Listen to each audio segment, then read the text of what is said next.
Selamat datang di channel Educam Ganesha. Sebelum kita mulai, biasakan kita berdoa terlebih dahulu dan meminta file kepada admin agar pembelajaran lebih terstruktur. Oke, kita langsung saja ke teori SBMPTN Biologi di bab sistem reproduksi. Yang pertama ada alat reproduksi pria. Alat reproduksi pria ini terbagi menjadi dua. Ada alat kelamin luar dan ada alat kelamin dalam. Untuk alat kelamin luar itu terdiri dari skrotum, yaitu kantong testis, dan penis, yaitu alat kopulasi. Teman-teman bisa lihat gambarnya di mana letak skrotum dan penis tersebut. Lalu ada alat kelamin dalam. Yang pertama ada testis. Testis ini penghasil spermatozoa dan hormon. Dalam testis terdapat tubulus seminiferus dan sel-sel Leydig penghasil hormon testosteron dan androgen. Lalu yang kedua ada epididymis, yaitu tempat pematangan atau penyimpanan sel spermatozoa. Yang ketiga ada vas deferens, yaitu saluran sperma, dan ada kelenjar aksesoris, prostat dan seminalis. Teman-teman bisa perhatikan juga gambarnya agar tahu di mana letak alat kelamin dalam pria. Lalu selanjutnya ada alat reproduksi wanita. Alat reproduksi wanita ini ada alat kelamin luar dan ada alat kelamin dalam, sama seperti halnya alat kelamin pria.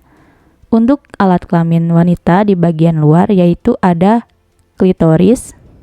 Klitoris ini seperti modifikasi penis yang kaya akan saraf. Lalu ada labia mayor, yaitu bibir besar di luar.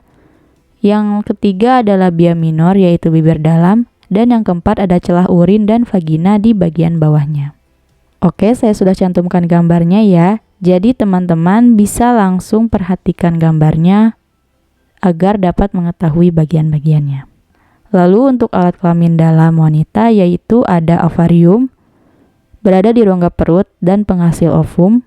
Lalu ada tuba fallopi, yaitu bagian oviduk atau saluran telur tempat fertilisasi. Lalu ada uterus atau rahim, yaitu tempat perkembangan embrio, dan ada serviks atau leher rahim. Selanjutnya, reproduksi manusia ini dilakukan secara generatif atau seksual melalui fertilisasi internal atau kopulasi.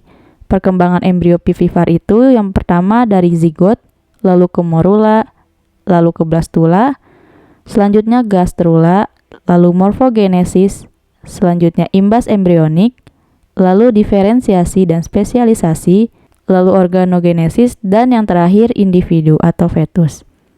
Waktu embrio berkembang menempel di uterus atau endometrium akan terbentuk pertama plasenta, 2 membran amnion, proteksi embrio penghasil cairan amnion, 3 membran korion, tempat transportasi nutrisi, dan yang keempat membran allantois sebagai tali pusat. Selanjutnya ada menstruasi. Menstruasi terjadi apabila sel telur tidak dibuahi oleh sel sperma, sehingga akan terjadi peluruhan dinding rahim atau endometrium.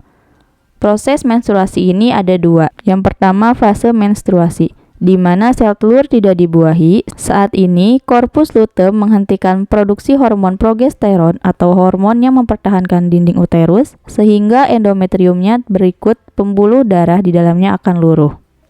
Lalu yang kedua ada fase sebelum ovulasi, di mana fase sebelum ovulasi ini konsentrasi progesteron yang menurun memicu kelenjar hipofisis mensekresikan hormon folikel stimulang hormon atau FSH untuk merangsang pembentukan folikel baru pada ovarium.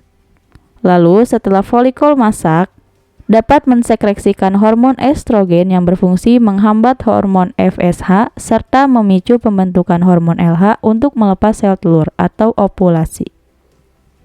Lalu ada tahap ovulasi. Dalam tahap ovulasi, sekresi hormon LH memicu pelepasan sel telur dari ovarium menuju rahim, dan folikel yang telah membebaskan ovum akan membentuk korpus luteum yang mensekresikan hormon pemerkuat dinding rahim yaitu progesteron.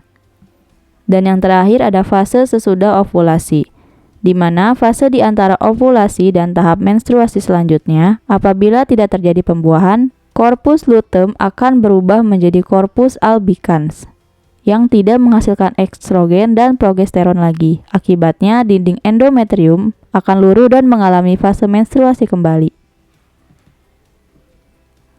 Di sini ada gambar fase menstruasi dan ovulasi serta hormon yang berperan.